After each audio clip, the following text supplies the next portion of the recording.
when Jericho threw the challenge flag when he thought he got the 2 count, and the referee went into the challenge booth to look at it. Like, dude, Jericho came up with that, and that was brilliant. That was brilliant. And then when the referee was like, no, play continues, it was only 2, Jericho yelled, you're a shitty referee. It was great. I mean, it was great. And when people start talking about the Mount Rushmore of wrestling, are we at the point now where we can include Jericho on it? In my mind, you can make an argument he's the GOAT with what he's done. All those years, he's been relevant, and he's kept involving characters. I mean, look how much his character has changed. Y2J, when he was first in WWE, he did the whole thing with the best friend gimmick and the list with Kevin Owens. Going to New Japan, doing the whole Omega Alpha thing with Kenny Omega. And now coming to AEW, being the first champion, being El Champion. You just think of everything he's done, and it just blows your mind. I mean, like, legit, in my eyes, he could be the GOAT. You could, if someone came up and made an argument that Chris Jericho is the GOAT, I would listen to it, and I'd probably agree with him. All right, so now we're going to welcome my boy Alpha Analytics to the show, and him and I are going to talk about sports betting and MLB a little bit. Alpha, how you doing today, buddy? Pretty well. How about yourself, bro? Pretty good, pretty good. How is sunny California?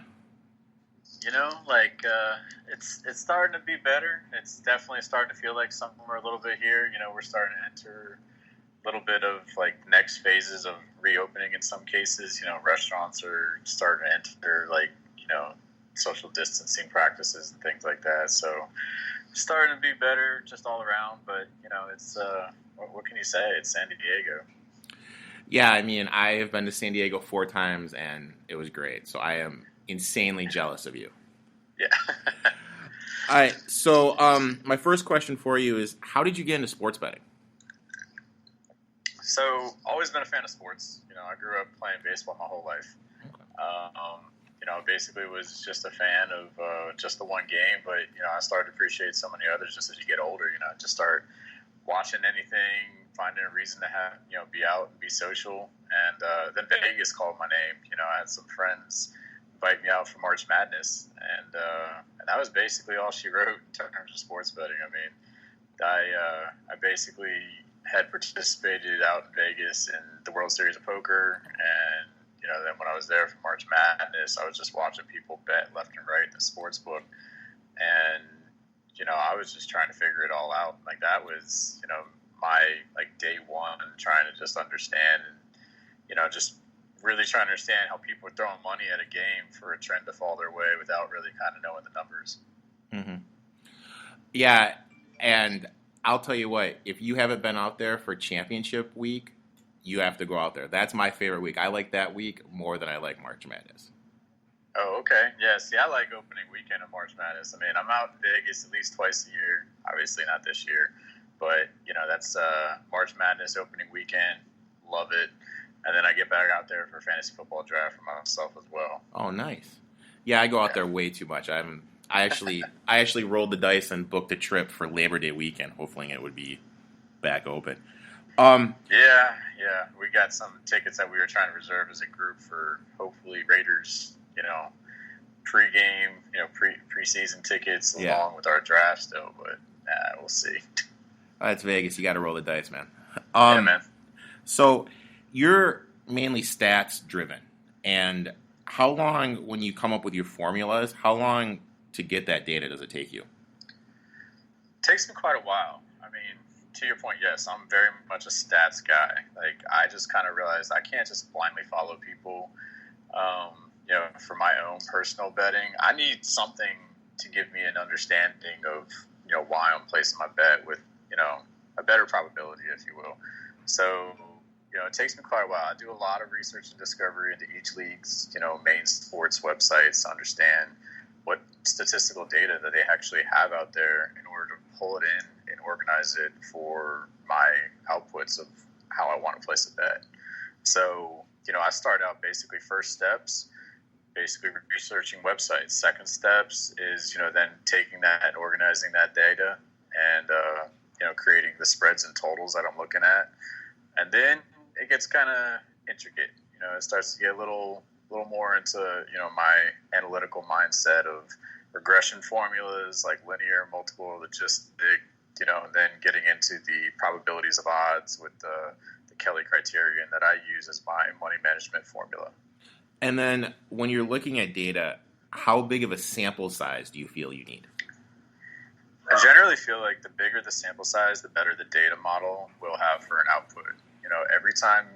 Every single model, you can have something, and don't get me wrong, not every model needs to be very intricate. Some of them can be very simple, but in order to have a model, you need at least a certain amount of stats in order to predict, the weighted average outcome that you're looking for. And, baseball is a great example, actually, because, when you come into a brand new season, players are switched on the team. So, you're looking at a lot of different data, a little bit differently.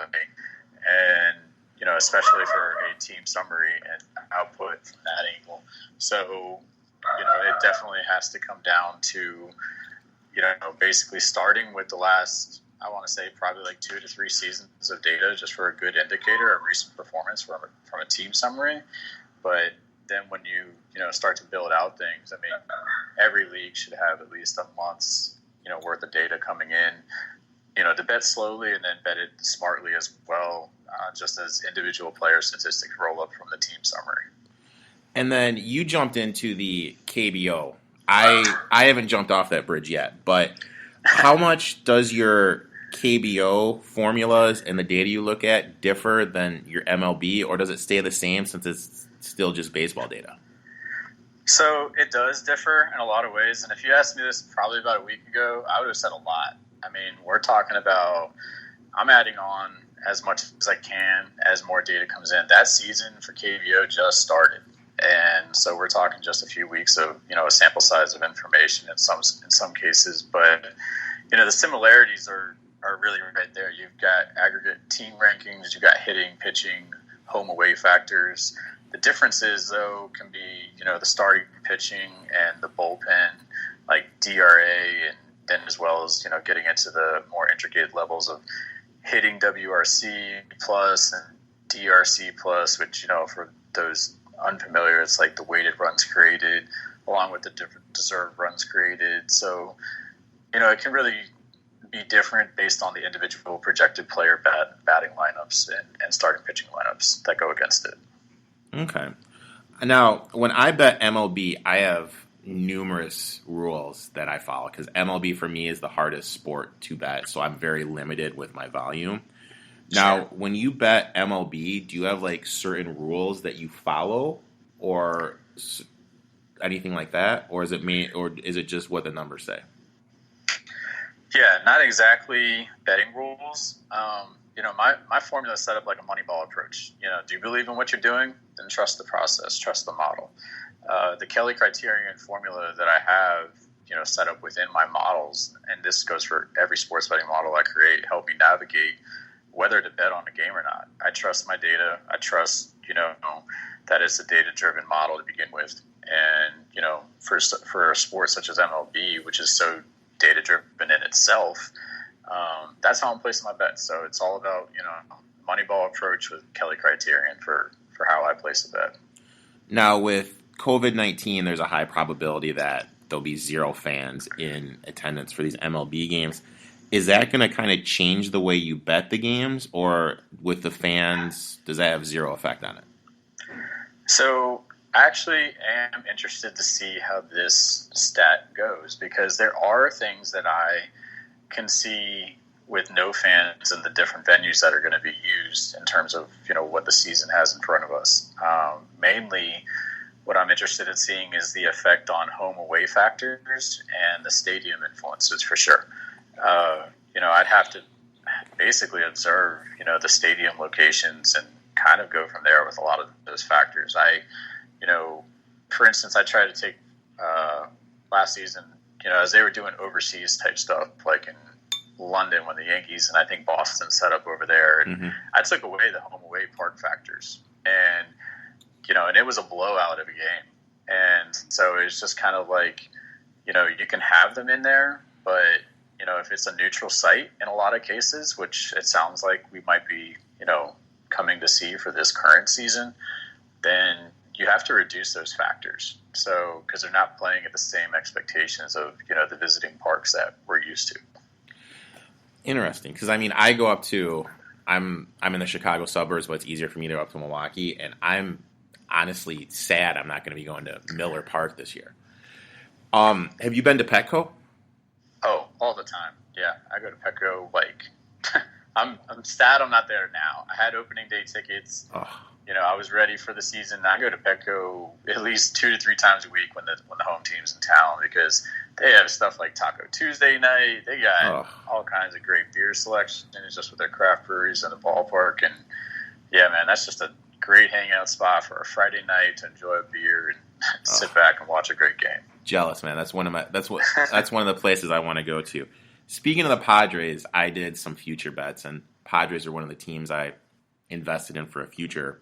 I was kind of high on them. What MLB teams are you high on this year? So for MLB, before the season started, let's just be honest. There's so many different acquisitions that went on. The Dodgers and Yankees are playing for title or bust. There's nothing to write home about there with them, right? So, the teams that I'm really interested in seeing how they gel are the White Sox. I think there's a lot of pieces there that have they really started to come together at the end of last season and start figuring it out. So, I'm really interested in seeing how they do. I like the Blue Jays. They're very much a young team with a lot to prove in their division.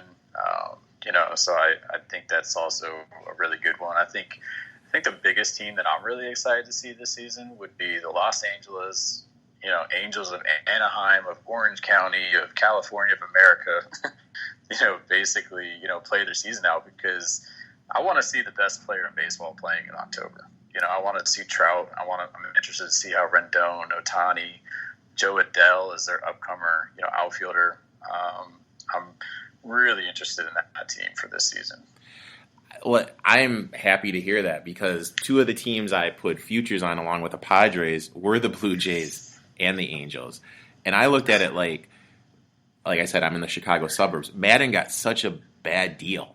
And you're giving Madden, who in my opinion is the best manager in the game, and Trout, the best player in the game, together. That, to me, is just a home run waiting to happen. Oh, yeah. I completely agree. So I'm very much interested to see how those teams come up. They have a lot of exciting talent that they put together. And yeah, I'm only a little less disappointed that we're just not going to get a full season out of them. We're going to get half a season, hopefully.